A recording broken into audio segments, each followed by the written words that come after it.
In front of me is TCL NxtPaper 70 Pro, and today I would like to show you how you can change default apps.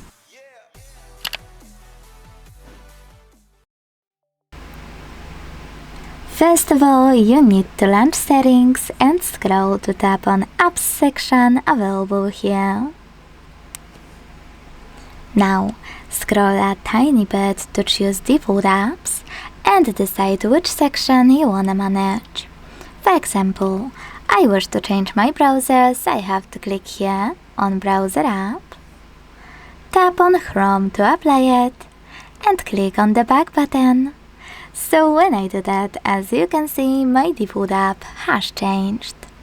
If you want to, you can download any of those type of defaults from Play Store, and then after you will download it, it will show up here, so you'll be able to apply it. Thanks so much for watching. If you enjoyed this video, leave a like, comment and subscribe. Bye!